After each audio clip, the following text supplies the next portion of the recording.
All right, welcome back to the Old Fashioned Show here on Orange Bloods Live. I'm Alex Dunlap with Cody Carpentier. No Omar Richardson today.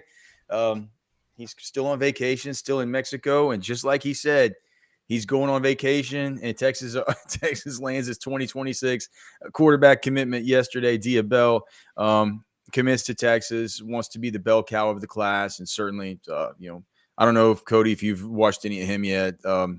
Pretty exciting, pretty exciting player.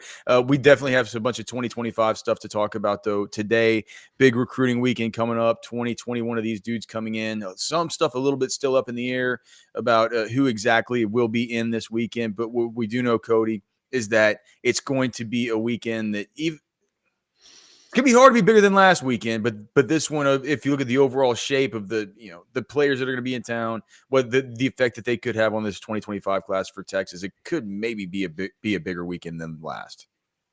Well, I think it's definitely bigger just in pure numbers, in volume, but last weekend it was kind of centralized around Decorian Moore, right? That was the big focus. It felt like, he had a bunch of people come in, a bunch of family members come in. Obviously, Riley Pettijohn was there. Lance Jackson already committed. But this weekend is like a bunch of guys that we like. Michael Fasusi, right? The offensive lineman. Fasusi? That's a Fugazi way of saying it. Did I say Fasusi? Fasusi. Sorry, my bad. I can't believe I said Fasusi. Anyway, Kaliq Lockett, Jamie French. Like, these are interesting guys that would really, really take a shape to this class. You're still looking at tight end. Keody Armstrong signed to Texas A&M the other day. So they bring in another guy, Nick Townsend. We're going to have Jason on here. We'll ask him about Nick Townsend. He just reported that last night that he was going to be coming to town. There's a couple other guys that are committed. The interesting thing I thought, Alex, and you've looked at more of these offensive linemen than I have in this weekend's group here, but Fasusi's coming in with 3 other committed offensive linemen, right? So you have both the Coleman brothers, Jordan and Devin Coleman.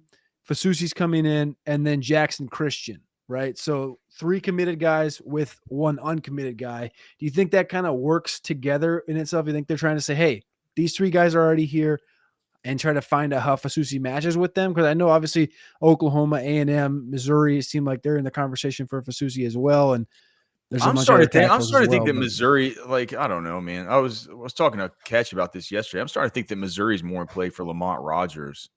Yeah. I think that just from what I'm hearing behind the scenes from Catch and from Jason and stuff like that, I don't think that they're confident at all that Lamont Rogers is going to come to Texas. And what I'm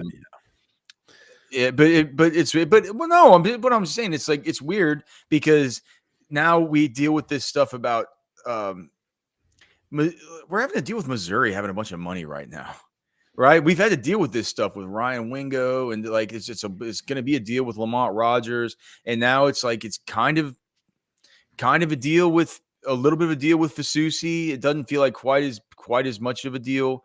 I think that what Jason thinks, and I think what D-Hawk thinks whenever he was on here, and like we're going to talk about Fasusi in a little bit more depth as we go through today and talk about some of these. I guess I should have said at the beginning of the show today, we have Jason Sukamel joining. He just put up his 3-2-1 over at Orange Bloods with a really interesting topic. The topic there is he thinks 7 players are going to commit that came in last week, or Texas is going to sign 7 of the visitors from last week. So Cody and I are going to talk about that. Then we're going to get into a preview of the offensive players that are going to be coming this week. We're going to have Jason Sukamel on after that to kind of get his thoughts on some of these players, because after all, we know that he does spend his evenings calling these teenage boys late at night. Cody, but Fasusi, I was going to say, we're going to talk more about him later, but man, I would think that for him coming in this weekend and seeing, I mean, he's going to look around. Look, nothing against Devin Coleman or Jordan Coleman or Jackson Christian and stuff, but he's going to look around at those guys and say, well, yeah, like I'm the bell cow offensive lineman of this class. I'm the true offensive tackle. Well, yeah, but the connection. What my question was more so like, do you think that was intentional? Do you think Texas intentionally? Oh, of course, yeah. Planned for Fasusi to come in with the weekend. Fasusi, I can't believe this Fasusi stuff. Did I say that again? Yeah, I can't believe this stuff, dude. You're going Fugazi on the Fasusi. You're gonna get me saying it wrong, dude. What did you said something the other day on the Roster Watch show that I was like, I heard you the second time, but what was that? That Fasusi. That was I was talking about hailing Bay instead of bailing A. It's like, how could you ever say that? I apologize, Cody from rural Susie. Minnesota that spent his whole life bailing hay, man. Can't understand how a kid like me from the hill country, man, doesn't know how to say it. Anyway. So was it? You think it was intentional that they brought in Fasusi with the 3 committed offensive linemen this Yes, week? of course. I mean, well, I don't know whether or not they were just thinking off that they're just, it's been a grand match, but of course it's good. It's good. I think optimally you would like to do that, right? Yeah. Probably want to, if it wasn't for the fact that, DeCorian Moore is probably his most important guy to meet, it's not like, doesn't feel like DeCorian Moore needs to be here in the same day as KJ Lacey, because the guy that he needs to meet is Arch Manning, right? Correct. Yeah. But it's like in a typical class, though, you want the stud wide receivers coming in with the stud quarterback and all the rest. You want the offensive line group coming in together, especially if it's a group that you can see kind of coming together and coalescing. Not so much as I don't think that, I'm not so sure that you would want to have in town. I mean, I think you saw what happens last week whenever you kind of, they stacked up the wide receivers, and then you get, DeCorian Moore having this awesome trip. He's everybody from his granny to his aunt and uncle, and just, who knows, people coming out of the woodworks that he knows here in Austin, all coming and getting their their photo shots with Sark and stuff. And then you got Andrew Marsh over here and stuff like. It's got to feel like for some of these dudes who came in, the Dalen McCutcheons, the Andrew Marsh, these kinds of players, it probably feels a little bit like, man, that guy's getting a lot of attention, and Yeah. But I think it can work both ways. But I do think with Fasusi, he looks at these guys, he's like, man, these are guards, right? Yep. These guys are guards. They're going to play guard. I'm the tackle prospect in this class, so I think it works out fine. Hey, before we get into previewing these guys, did you read Jason's 3-2-1 yet? I did. I skimmed it really quickly. He says that the first one to accurately guess the 7 he's predicting is going to get a free swimsuit poster of Alex Dunlap. Yeah. Yep. I'm telling you, man, you're gonna want one of these, dude. I've been hitting the trails and swimming hard lately. Do you want to take your guesses?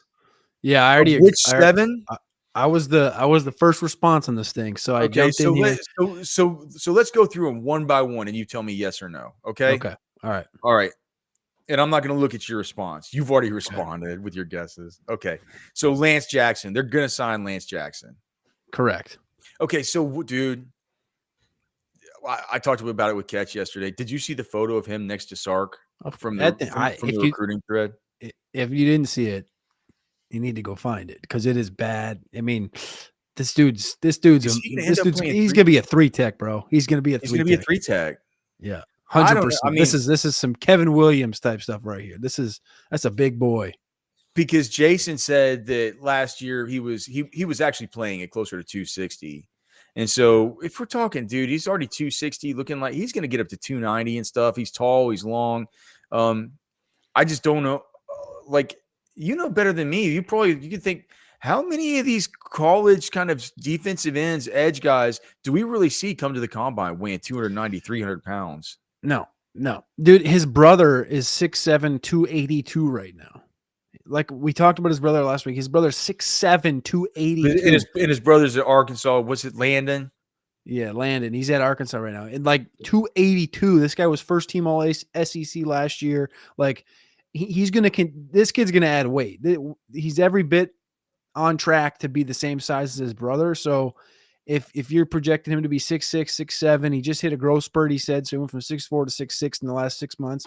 It's like this kid's going to be 285, 290 by the time he leaves Texas. And he's going to be a monster on the inside. Like, I know everyone's used to like what Sweat brought and how big Sweat was, but this is going to be a different animal. This is not going to be like the Sweat type of a interior guy. This is going to be. You think? Right off the bat, like spring football next season, he's lining up at 3-tech, or one of these things where he's going to transition inside, dude? Well, so that's the question. So, what I want to say, I can't remember if it was Jason or Catch or Chad yesterday brought it up. It's like we could be looking back, even with DeCorian Moore, looking back at this class and saying that was a Lance Jackson class, right? And I think that's true. And to answer your question, next spring, you're talking about this kid coming in. I mean, right now he's 6'6", 260, and he looks like he looks in that I picture. think he might be bigger Like than he's ready. 260, Cody. He looks like he's ready to play football right now. So Yeah. yeah, I mean, like we're looking at this defensive line room, and they brought in what 3 guys in the portal. You're talking about next spring. It's like, is Sadir Mitchell, and that's one that I've missed on. I missed on. You know, I want to see Sadir Mitchell take a step forward. Is it going to be him? Is it going to be Aaron Bryant? Who's going to be the guy that he's going to be competing with? Right, Alfred Collins is going to be gone. This kid could come in as a freshman. I wouldn't be shocked. No, not with this type of a You build. I hadn't would missed not be on shocked. Sadir Mitchell yet. The story hadn't been written on Sadir Mitchell. I mean, I kind of put my stuff on my jewels on the table, and I was like, this guy's going to be the defensive tackle. And then he came in like what looked like 30 pounds overweight to spring camp. So I don't feel good about it. Yeah, well, we'll see with Sadir Mitchell, but we do know that Lance Jackson looks like $1 million. So he's one of the guys that'll be signing. We also know a bunch of you guys in chat, man. So good to see all you guys. Blake May from Memphis, Tennessee. We got Uncle Mickey.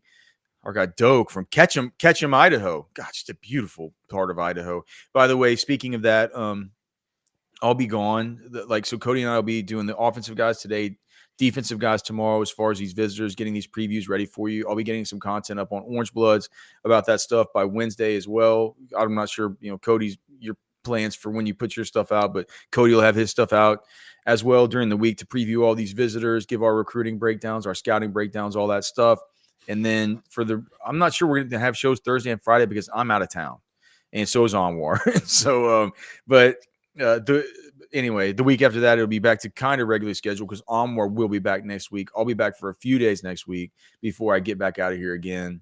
And then, dude, Cody, I was just thinking about it. Whenever I get back from my second vacation, because I'm going to Colorado, then we're going out to we're going to the beach.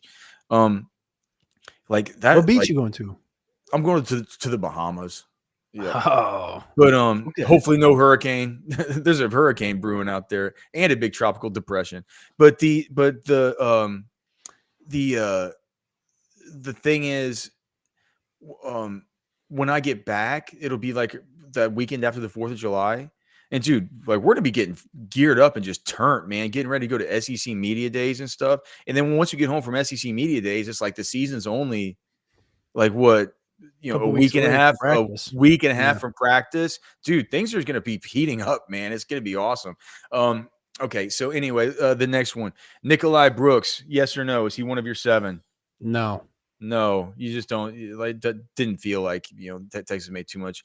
DeCorian Moore, one of your 7. DeCorian Moore, yes. of course. Yes, sir. One of my 7. So DeCorian Moore, Lance Jackson, Ricky Stewart Jr. He'll be signing with Texas.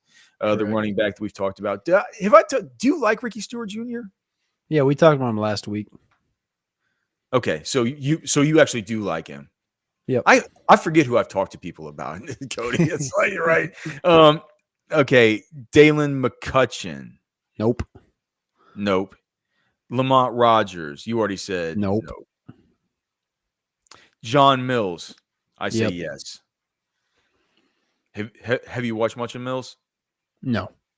Okay. My opinion on Mills is that I think he's going to be recruited as a tackle. I think he projects good enough at tackle, but I think he's perfectly fine at guard if you need to move him to guard. I'm not sure I want him at right. I think kind of more of a left guard, good feet. But he's not one of these, if you were going to move a guy to guard, that was one of these kind of tackles from this last weekend, you'd want Lamont Rogers as your right guard and maybe a guy like Mills as your left. Treston Castro, who's committed to USC. Nope. The corner. Okay. Marco Jones. So what are we at, 3? I think so, yeah. 1, so we're at Lance Jackson, 4. Moore, Ricky Stewart, John Mills. John Mills. Marco Jones. That's my 5th. Linebacker. That's my 5th. He is. Yeah. Who are mine going to be? Oh, I know. I know who mine are going to be. Okay. Brandon Brown. Do you think Texas hangs on to him? Oh, you don't think Texas hangs on to him? Nope. I put that in my thing last week in my write-up on him. I put LSU on there. Like, that's just It feels like it's LSU. He switched his last visit from USC to Oklahoma for this weekend, which seems odd. And I mean, Jason said the same thing yesterday. Like it's kind of out of left field. So it really does feel like it's Texas or LSU. And going to Oklahoma just feels like he's going to look for answers or something, like going to look for something that I don't know. Maybe he doesn't know is out there, but it definitely feels like it's LSU in Texas. And I think it's going to end up being LSU. Like the show, subscribe to the channel, man. We certainly appreciate you guys. 300 of y'all on the Specs chat line right now. We cannot thank Specs enough for being such a great sponsor here for the show. And, we can't thank you guys enough for being part of the show here with us as well. But it is thanks to Specs that we have the Specs chat line. Let's hear from them real quick. Specs same-day delivery can save the day with our Specs app or online shopping. From world-class wines to hard-to-find spirits and craft beers to gourmet foods, delicious snacks, and spectacular sweets. It's Specs. Cheers to savings. I went to Specs yesterday, Cody, to get it was my wife's birthday. So my wife, she has the same birthday as my late father, and so I'll always remember. Can you believe that my mother was born on Mother's Day and my father was born on Father's Day? It's That's crazy. pretty cool. So I always remember it's like my wife's birthday is always around Father's Day, right? And so we had these, I've been to Specs a lot over the course of the last couple of days, getting Father's Day stuff and getting nice. My wife always likes this special wine on her birthday and all the rest. So thanks a bunch to Specs. As far as Brandon Brown, I think he comes to Texas. I just think you don't wear all that Texas gear to the airport if you're not coming to Texas, dude.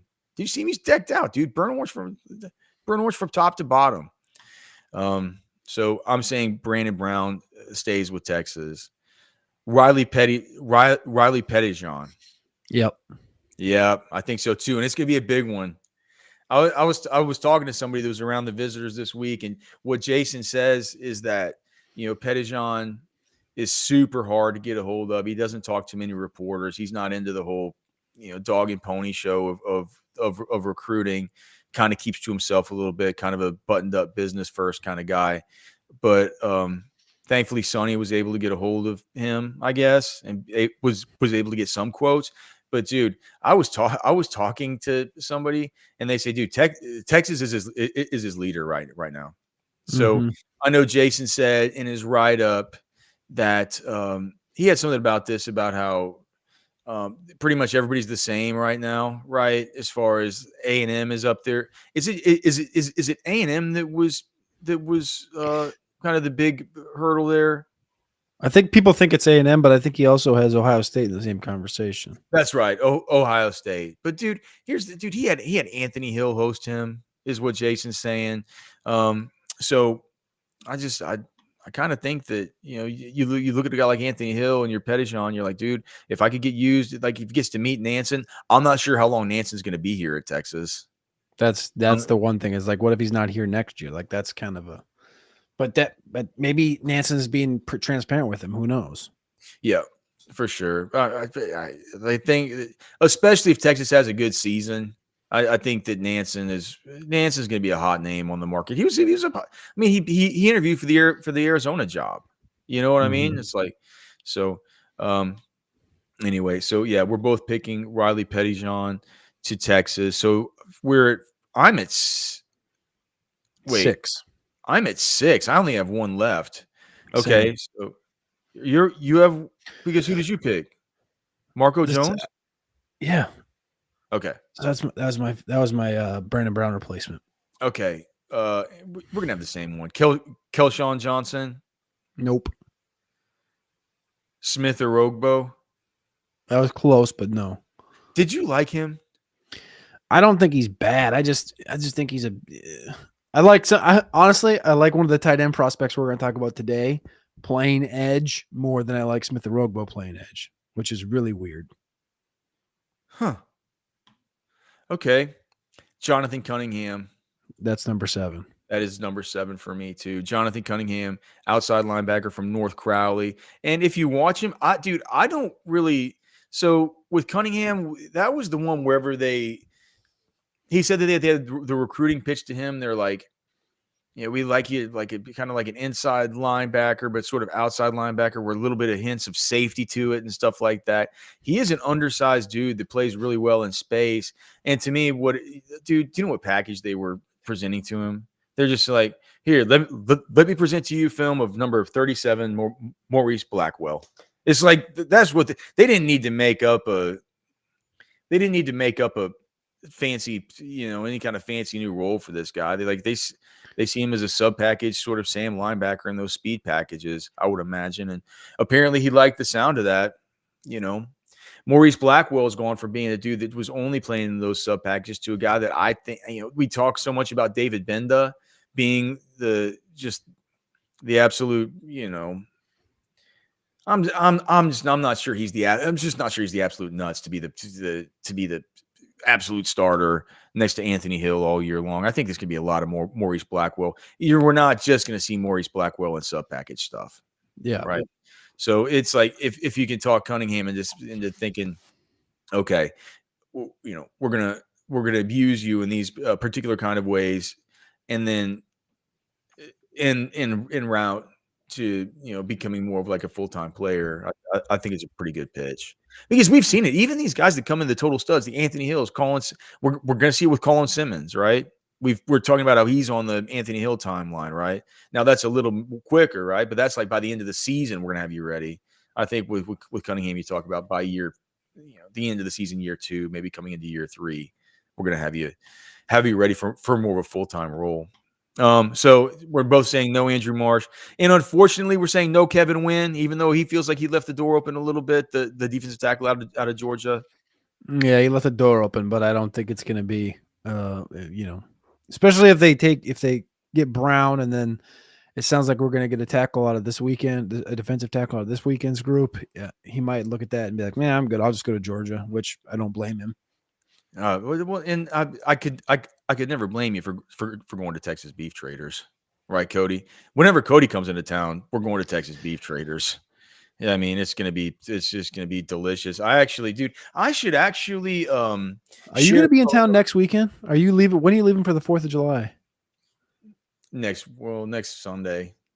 Damn it! I think I'm going to be in. I think I'm driving to Austin on 1st. That's Monday. Yeah. Oh, I'll be gone. Yeah, I'll be gone. But hey, listen, go to Texas Beef Traders. I was just in there this last weekend. I wish I could. Maybe I can just show you some photos on my phone of these plates that they were making. So can y'all see that? Just a big plate of steak. Oh, is this what you put on Twitter? Yeah, man. You just go out there. Man. They just hook it up, dude. Like, you go there, they want you to taste the meat. And the reason they want you to taste the meat is because it's the best there is. Ranch Direct right there from Mason, Texas. They're doing a lot of stuff there, guys. It's not just the MTX beef, the wild Angus beef, the one that I'm always talking to you about. No mRNA vaccines, no vaccines, period. No inoculations, no weird shots, no steroids, no antibiotics, none of this stuff, right? Non-GMO. Beautiful, beautiful, beautiful cattle. You can taste the difference from the grocery store, and you also know it's not coming from another country. It's coming from right here locally. Texas Beef Traders, delicious. It's good for you. It's good for your family, and you get 10% off whenever you tell them that you heard about them at Orange Bloods. Have I not convinced you yet? It's cheaper than the grocery store. It tastes better. You're putting good food into your body, and you're helping out a great sponsor here of ours. You're helping out a local business. You're helping out a local ranch and a local farm. And on top of it, you're getting it cheaper than the meat you get at HEB. And on top of that, if I have to sell even more on Texas Beef Traders, TexasBeefTraders.com, it's right there in the heart of Lakeway. If you can't make it out to Lakeway, just call up there. They'll make arrangements to just bring it to you. There's no I mean, there's not a better pitch than that. Texas Beef Traders is where you can go to get that done. We also need to tell you about Eric Torres, a real estate agent serving all of DFW. Of course, you know El Presidente. El Presidente. Dude, here's the thing. It's never easy to navigate the real estate market. It's never easy. Cody, he just got done moving down to Charleston, South Carolina. Cody, how easy is it finding a house? I mean, look, it's been great. It's been great living in Charleston, South Carolina. I can tell. You're always posting pictures from the beach. Gosh, it must be so much better than your old digs. But it's a beautiful city, man. But it's gosh, moving is such a it's a lot of trouble, right? And it's a lot to navigate right now. There's a lot of talk with the Federal Reserve and interest rates and all this stuff. Everything's going up. Are they going down? Is it time to buy? Is it time to sell? Is this a buyer's market or seller's market? Guess who knows this stuff in DFW? Eric Torres. Right, dude, you can't go this thing alone. Not right now. Are you kidding me? There's too much craziness out there in the world right now. Okay, call Eric Torres. Eric sells homes. El Presidente. Great friend of the show, and thanks for being a great sponsor. Of course, thanks to Specs, everybody here in the Specs chat line. We're going to put you guys up here on screen if you have anything you want to get to, and anything. Sark After Dark saying it's fun as hell. It is kind of a very football with friends-ish episode here, Cody. No Blake to yell at and blame everything on, but so good to see all you guys. Jay Lee saying Lance is going to be 6'7"-ish. That might be too big to be a 3-tech, Cody. I'm not sure. 6'8", 6'9". Yeah. He said his dad's 3 inches taller than Lance's, and Lance is 6'6". So if his dad's 6'9", his brother's 6'7", he's gonna be right in that range. I don't know. It would be kind of wild to see a guy like that maybe like pop up to the 6'10", 7. That would be wild. I don't know if you could go back to like was it like Sean? How big was Sean Oakman? He wasn't that tall. Who was the one that was tall as hell? Andrew Billings. No, Billings was short. Guy? Sean Oakman. Yeah, was he tall as hell like that? I don't want to talk about Oakman, man. That guy's a 6'9". There you go. Sorry. Is that who you were talking about? Yeah, 6'9", 280. That was his number. I'm not sure he was 6'9". He had a bad Senior Bowl week. We got Jason Sukamel from Orange Bloods at OBJasonS. Dude, he just posted an article. And Cody and I were trying to guess the 7. I could give you some hints, but I'm not going to. Do you just want us to go through and name our 7, and you can tell us if you those are right? Cody already posted his on Orange Bloods on the message board, right? So let me see who you got, Alex. Okay, I got so what this is for? Yeah, I was gonna say you might want to explain what we're talking about. I guess. I mean, we did already talk about it, but for the people that might be tuning in, so Jason just posted his article over on Orange Bloods, and he's predicting in the 3-2-1. So he does like 3 things, like 2 other things. What is the 3 things we learned this week? 2 questions and 1 prediction. Okay, so the 1 prediction is that. There's the 7 guys who committed last weekend. Visited last weekend, who visited last weekend are going to end up signing with Texas. And so we take the commitments off the board, right? No, those guys count. Yeah. Right. So Lance Jackson, I think, is one. Mm-hmm. DeCorian Moore, Ricky Stewart Jr., John Mills, Brandon Brown, Riley Pettyjohn, Jonathan Cunningham. Is that 7? Yeah. You're missing a couple dudes. So yeah. What? I lost count, but I know you're missing a couple guys. So. Well, hold on. So Cody was talking about. Maybe you're missing one. Maybe you're missing one is all. Well, Cody was kind of talking about Marco Jones. Is that somebody that we should be more familiar with? He's not one of the ones I'm predicting, but I mean, honestly, like I could go down that list and legitimately make a case for every single guy, right? Some more so than others, obviously. But there's not a guy that visited last week, and there were 16 of them visited. There's not a guy that I think, okay, there's no chance that dude winds up at Texas. I think there's a couple of them that are relatively low chances, but I think they all have a pretty good shot. Marco Jones is not one that I'm predicting, but I don't think that's a bad prediction either. I mean, I think it's Texas, Michigan. He's visiting USC this weekend, so you can't totally discount USC. He visited A&M as well, but he's a guy that's big on academics. He wants to play baseball. Obviously, Texas is kind of in flux there in baseball. I don't know what's going to happen with the coaching staff there, but is he that he cares that much about it to where he's like he wants to play both. And in fact, the Texas football coaches, he did talk to them about it, and it was a dead period for baseball recruiting last weekend, so he couldn't go interact with any of the baseball coaches, but he talked to the football coaches about it, and they said, hey, we we're supportive of it. We think, you should play both sports. So, that may be a little bit of lip service, Alex, and they get you on campus and they're like, hey, dude, maybe you should just focus on football. But he's good enough that he wants to play both, and college coaching staffs are telling him he can play both. So Marco Jones, he's a guy you should be paying attention to.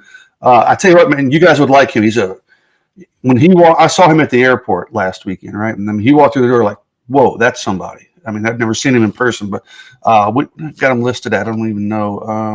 I think 6'4", 215. He's got to be bigger than 215. Yeah. I should have asked him. I would guess him 225 or something, but really lean, well put together, good looking specimen. But I could see him in that class, Alex, but he's not one of the 7 feel super confident about. So like I said on Orange Bloods, I said, hey, I'm at 7. I said 7. You could easily talk me into 8 or 9, and Marco would be one of those guys for sure. But how? All right, but so is Brandon Brown not one? He's not one of them. There's your curveball, Huh? Cody, you could tell him your theories and see if you're right about that. Well, I mean, a lot of them just come from I listened to all the shows, so I mean, it comes from the same thing. And the weird thing, the switching from USC to Oklahoma this week definitely was like, is he looking for something that maybe he hasn't seen yet? And he's like, maybe Oklahoma's going to just put on the table there. And it's like, I don't think so. I think it's just going to be Texas and LSU. I did have one question, though, because I was talking about Marco Jones a minute ago, and I think Cunningham feels good. I thought about that before the weekend. Pettijohn obviously feels good. Bo Barnes coming in this week, and that's 3 linebackers. Is Marco Jones as a 4th linebacker? Is that like he's a different player though? To come? Now you could list Marco. I mean, technically he's listed as a linebacker, but he's almost more of an edge type guy. I mean, he's got that kind of build to him, and that's what they're talking about. Like, hey, you'd be a linebacker / edge. Whereas the other guys you're talking about are more traditional, pure linebackers. So I don't think it's a matter of a logjam of position. I just, he's an out-of-state dude. He really likes Michigan. I mean, A&M impressed him when he visited there. So obviously USC gets a crack at him this weekend. So, I just don't know which way that's going to fall. That's why I didn't predict Marco in that group of 7. I just don't understand how we're just going to keep on beating around. So it's not Andrew Marsh. It can't be Andrew Marsh. Is it? No. Okay. No. I would say you said earlier that you could make a case for most of these guys. I would say are the 2 guys that you probably can't make a case for the most would be like Marsh and Lamont Rogers. That's what it felt like from the weekends. Yeah, that's probably safe to say. Although Marsh is such a tough kid to read. I know, Cody, you communicated with him on Sunday. He's not making a decision till November. I mean, he's visited a bazillion schools, including Texas, a ton. So, I mean, he likes Texas. But by November, man, that receiver room might be pretty log jammed in terms of commitment. So, if they get DeCorian Moore, if they get Kaliq, Lockett, or Jamie French, and some of these other guys, I'm not predicting Marsh in just because I think the receiver numbers and him wanting to wait so long make it a little bit tricky. But I mean, he really likes Texas. I mean, it could happen for sure. So, I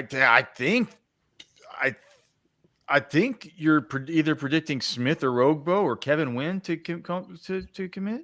Mm-mm. I think I know who. I think I know who it is. Of those 2, Alex, I think Smith or Ogbo has a really good chance to be in this class. I mean, he visited Texas Tech 2 weekends ago, and I'm just going to say it. He silently committed. He did. Okay. He would probably deny that publicly, but he did silently commit to Texas Tech to the point where I wasn't sure he was going to visit Texas last weekend. Well, he does, of course, visit Texas. The visit goes really, really well from what he said. So I think it kind of has him rethinking. I want to see. I think he's got a visit this weekend. I believe he's going to Oklahoma, if I'm not mistaken. I'm trying to pull it up this weekend. So I want to just kind of see, let the dust settle on him before I make any wild predictions. Yeah, he's at Oklahoma this weekend. Is he still going to fall back to that Texas Tech silence, or could this Texas and Oklahoma visit have opened that up? Could it wind up being one of those schools? Absolutely. But I want to give that one a little bit, maybe a week or two, kind of see what the vibe is after he takes that Oklahoma visit. Kevin Wynn, the D lineman out of Georgia, when he came in, I honestly wasn't paying that close of attention to that one because I'm like, he's a D lineman out of Georgia. Georgia wants him. They get the last visit, right? Everything about that screams he's going to be a Georgia Bulldog. But in talking to him, on Sunday, man, he really, really liked the visit. He's into culinary, and they showed him kind of that stuff. And obviously Austin's got a lot of opportunities in that. And he kept saying the opportunities outside of football and networking and things at Texas are tremendous, better than other places he's been. So I still think that's an uphill climb, but I do think Texas put itself in a position with Kevin Wynn that he is legitimately going to consider Texas when it's time to make a decision. All right, I'm just Cody. I'm sure you have questions for Jason. Only a couple left. I mean, come on. Who else you got? It's Castro, isn't it? It's Castro. They're going to flip Castro. No. So is it Kelon Johnson? Yeah, it's Kelon Johnson. There you go. So, and Cody, let's talk about Castro. Unfortunately, so that's this new deal where we all go to the airport and stalk these kids. Okay, I hate it. I feel like a paparazzi out there. It's not my thing, but I got to do it, right? That's what recovering recruiting's come to. I get to the airport. Usually those guys leave 12, 1, 2, 3, sometimes as late as 7 o'clock in the evening. I got to the airport at like 10:30 thinking, okay, I'm going to be perfectly fine. And Castro literally had just gone through security. So I just missed him. So I haven't talked to him much, and I need to follow up with him and kind of get a better feel. I don't have a great read on Castro, but he's a California kid committed to USC.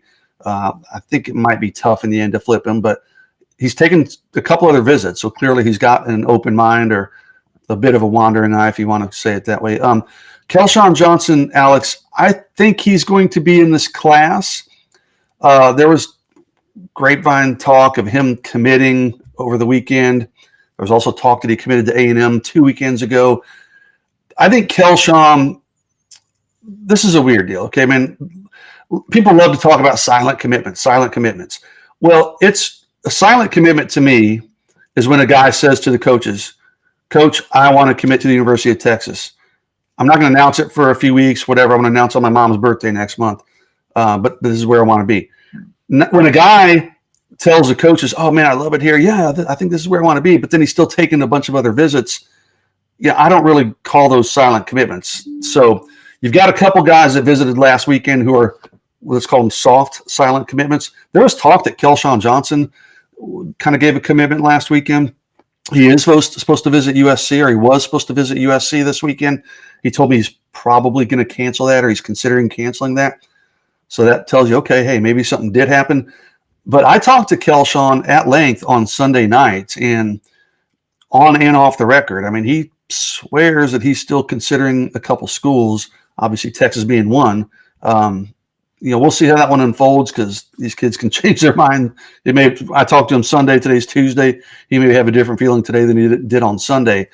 But I've had my future cast in for Kelon to Texas for months and months and months, and I feel like as long as Texas keeps pushing there, I think they'll win out. But A&M's a really, really strong contender. We have somebody in the chat saying Ken Hackamack, I think, was the name of the 6'9" defensive lineman that played at Texas in the early 90s. Yeah, I remember Ken Hackamack. Yeah, and do you know his wife, Miss Hackamack, was like my 6th grade teacher at Hill Country Middle School. So I certainly remember him, and he was definitely a big dude. Let me ask you this, Jason, and then I'll throw it back to Cody before we let you get out of here. So Kelon, I mean, Decorian Moore, what does that mean for the visitors this weekend? Because Texas is bringing in, we're supposed to be previewing this week's visitors. We haven't even got to that yet. No, well, but like, what about French? What about Lockett? Like, how do they all? Is this the same thing you've always been saying? Is like if you had to individually put the odds on each one, you'd put them on Texas getting it, but collectively as a group, you would not, and maybe they get 2 of those guys and they get Kelon in the class as well. Is that sort of what you're thinking? Yeah, it is. I still have a hard time, and maybe this weekend will change things, but I still have a hard time envisioning Texas getting all of the big 3, if you will, Decorian Moore, Kaliq Lockett, Jamie French. I just think at some point somebody's going to sit those dudes down and be like, hey, two of them are already committed. If you go there, how are you going to get enough footballs to go around, especially with the receivers Texas took last year, and took a big group last year, and Ryan Wingo and so forth. But yeah, I think Texas. I think they're going to get Decorian. Okay, after last weekend, I feel really good about that. And I think you could individually say, okay, hey, Texas is probably at least tied for the lead for the other two, for Jamie French and Kaliq Lockett. This weekend will be telling, those guys have taken other visits. I mean, LSU's involved. They've both kind of backed off the stance of saying that anybody's leading. Jamie French at one time said Texas was his leader. Now he's backed off that stance. Cody, we'll get to see Jamie French in Jacksonville next week, so I'm looking forward to that.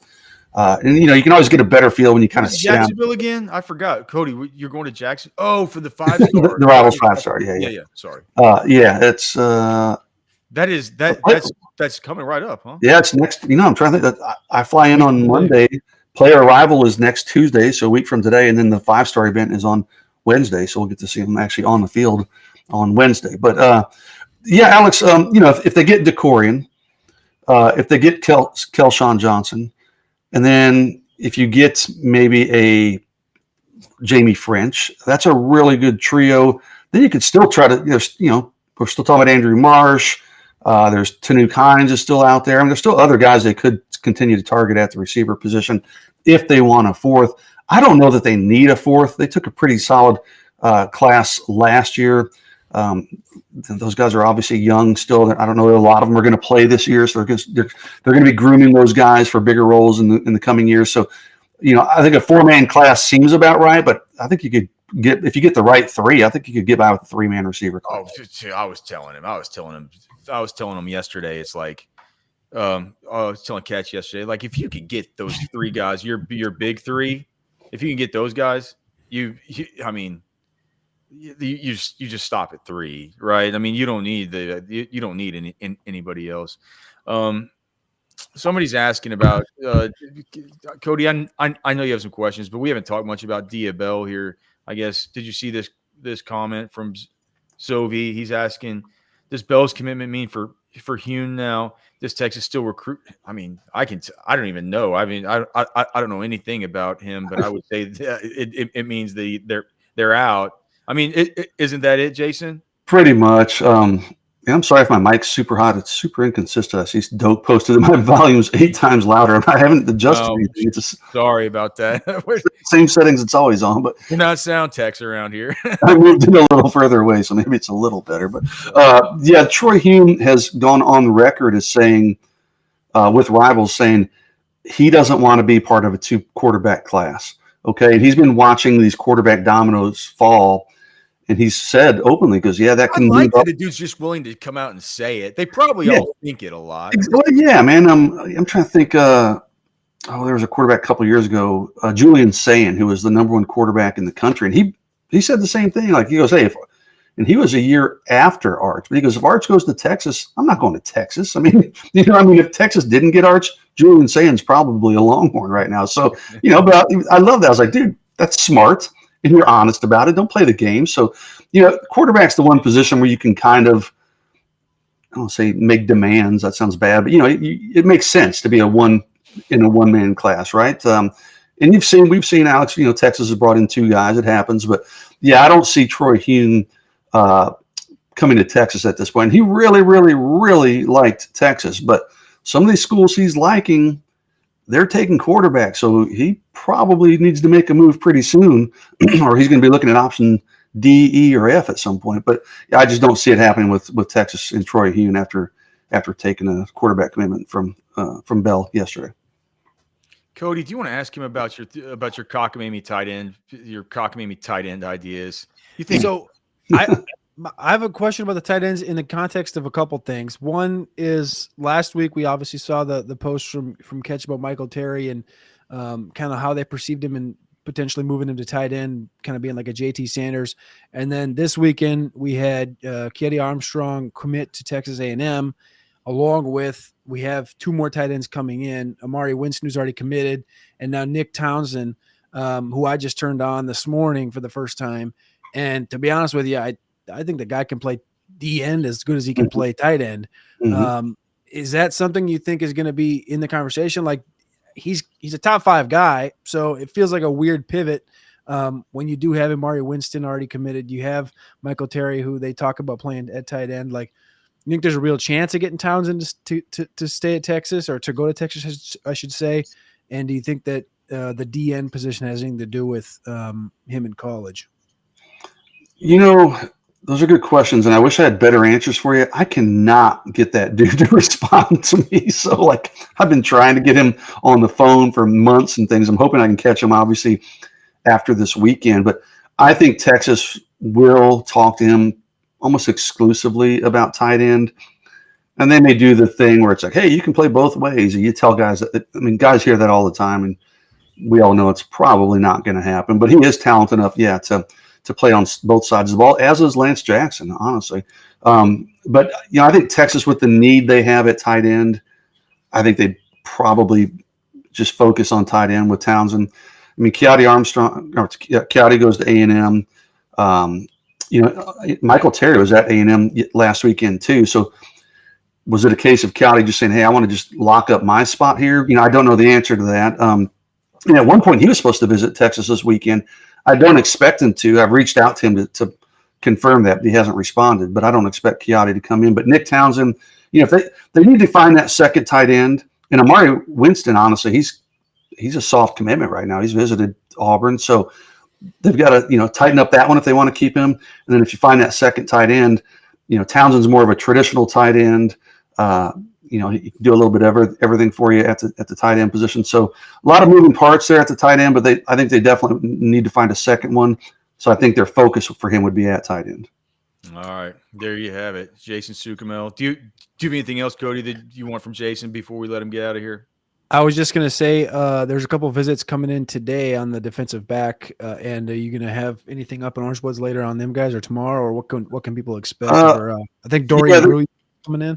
Yeah, they're 48-hour visits. They'll come in today, leave Thursday. Dorian Brew, Dijon Lee, Nate Tillman. There's actually three of them. They're all three defensive backs. That's kind of a big deal. You're getting Brew in for 48 hours. Those official visits span 48 hours. So these are all official visits. So, and then he's going to Ohio State at the end of this week. Listen, of those three, I would honestly pay attention to Nate Tillman the most. I think he's an SMU commitment, but I think Texas is going to flip his commitment. I think it's just a matter of when. Dorian Brew, he's a tough dude to read. He doesn't do many interviews at all. He and his mom are just really guarded. Ohio State's in play there. LSU's in play there. Obviously, Texas. He visited Oregon last weekend. Don't have a great read. I know he likes Texas. Obviously, it's close to home now, but his mom was an athlete track athlete at Ohio State. His dad was an athlete at LSU. So a lot of things are kind of tugging him in different directions. We'll see how it goes with Texas this weekend, but he keeps a pretty tight lid on what he's thinking. So I don't think we'll hear a ton from Dorian Brew even coming out of this visit. He'd be a big one to at least make a good impression on, to start to get some momentum going that way. Jason, thanks so much, brother. You can find him at OBJasonS on Twitter and X, and of course on Orange Bloods. 321's up right now. But he's got content up all the time as he's talking to these guys and hearing from his people. So, Jason, thanks so much as always for coming on, brother. We definitely appreciate it. I will see you, Alex. At Modcast later today, right? If we have it, I'll bet, yes, I'll bet we do. We'll pencil it in for now. Yes. All right. Yeah. Later, guys. All right, dude. So there he is, Jason Sukamel. Thanks again so much for coming on. Thanks so much to everybody in the Specs chat line for being with us here today. Thanks so much to Specs. Thanks so much to Texas Beef Traders. Thanks so much to Eric Sells Homes DFW, and thanks to you guys for your understanding about the different scheduling stuff that we have going on over the course of the next couple of weeks. We got to get out of town and do some family stuff. So Anwar will be back early next week. Cody, what do you got, brother? I just want one question, because we really didn't get to the preview that we talked about on offense, but we're going to be back tomorrow and hopefully talk about some more of these guys. But because we talked about offense today, I just wanted to ask you, like, have you gotten a good feel on like Jamie French and Kaliq Lockett and the rest of these receivers that have come in overall? Like, you asked me last week to rank last week's group. I want to ask you if you can rank everybody outside of Decory and Moore. Like, so are you like, do I still have to talk about Marcus Harris? He committed to OU. No, you don't have to talk. So, but are we talking with Kelshawn? Are we talking Dalen McCutcheon? Are we talking all those guys? Okay, so all those guys. Give me like a top 3 or top 4 from all the visitors. You can probably put Decory number 1. Then what?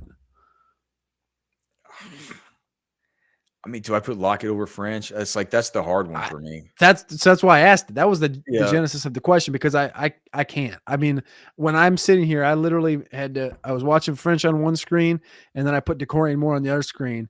And this might sound cocky maybe, but these are two very high end recruits, and I'm just like, Yeah, that is like a little bit of a slimmer version of Jamar Chase, and that is Justin Jefferson. I think I got to put. I think I put French over as much as I love Lockett. I think I got to put French over him. And then so it's DeCorian, it's French, it's Lockett, and then it's another tough one for me between Andrew Marsh and Dalen McCutcheon.